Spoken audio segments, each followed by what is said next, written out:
Press మీట్కి వచ్చినటువంటి విలేకరుల సోదరులకి స్వాగతం పలుకుతూ ఈ కార్యక్రమానికి అటెండ్ అయిన నాయకులకు దగ్గర పేరున స్వాగతం పలుకుతూ రేపు 27వ తేదీన వైఎస్ఆర్ కాంగ్రెస్ పార్టీ అధ్యక్షులు వారు జగన్మోహన్ రెడ్డి గారు ఇచ్చిన పిలుపు మేరకు 27వ తేదీన కరెంటు ఛార్జీలు ఈ కూటమి ప్రభుత్వం పెంచిన దాని మీద ఉద్యమించబోతూ ఉన్నాం.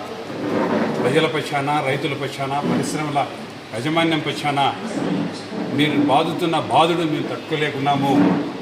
మీరు ఇచ్చిన హామీలు 6 నెలల్లోనే మర్చిపోయినట్టున్నారు. గతంలో మీరు కరెంటు ఛార్జీలు వైఎస్ఆర్ కాంగ్రెస్ పార్టీ ప్రభుత్వం పెంచింది.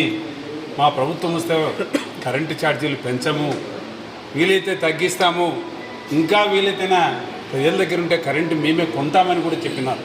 ఏ విధంగా సోలార్ యూనిట్లు ఇచ్చి మీరే కరెంటు ప్రొడ్యూస్ చేస్తారు, మిగులు కరెంటు వస్తుంది, మీ దగ్గర నుండి ప్రజల దగ్గర నుండి కొంటామని చెప్పి మీరు హామీలు ఇస్తే ప్రజలు నిజంగానే నమ్మారు. ఈ ప్రభుత్వం 9 గంటల కరెంటు ఇస్తుంది రైతులకు ఉచితంగా. వైఎస్ఆర్ కాంగ్రెస్ పార్టీ ప్రభుత్వము వాళ్ళు ఇంకా 9 గంటలు కాకుండా అన్ని గంటలు పెంచుతారు, కరెంట్ ఛార్జీలు మాకు తగ్గుతాయి, మా మీద భారం తగ్గుతాయని చెప్పి ప్రజలు మీకు నమ్మి ఓటేసింది వాస్తవం.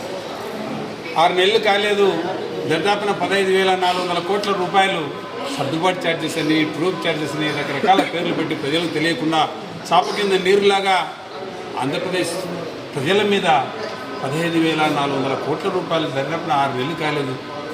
ఇన్ని వేల కోట్ల రూపాయలు నువ్వు బాదుతూ కూడా కళ్ళు ఆర్పుకోకుండా అబద్ధం చెప్తూ ఇంకా మీకు కరెంట్ ఛార్జీలు తగ్గిస్తాము, మీ మీద బాధుడు వేయము, మీకు మిగిలిస్తామని చెప్పిన నువ్వు 15,000 చిల్లర కోట్ల రూపాయలు ప్రజల మీద బాదుతున్నావు అంటే నువ్వు చాలా మోసకారు అయ్యా. నువ్వు దాన్ని ఏలెత్తి చూపెట్టేందుకే చేసి తప్పు, నువ్వు ఇలా చేస్తున్నది, నువ్వు తగ్గించాల్సిందే, కరెంట్ ఛార్జీలు మాట ఇచ్చిన ప్రకారం మాటలు నిలబెట్టుకోవాల్సిందే అని నిరసన తెలియజేసే దానికోసం రేపు 27వ తేదీన కదిరిలో భారీ ఎత్తున మా వైఎస్ఆర్ కాంగ్రెస్ పార్టీ నాయకులకి అందరికీ పిలుపునిచ్చి వైఎస్ఆర్ కాంగ్రెస్ పార్టీ శ్రేణులందరూ కథం తొక్కుతూ ఆ రోజున మీ ఎలక్ట్రిసిటీ డిపార్ట్మెంట్ దగ్గరికి వచ్చి మీకు వినతి పత్రం మేము సబ్మిట్ చేస్తాం.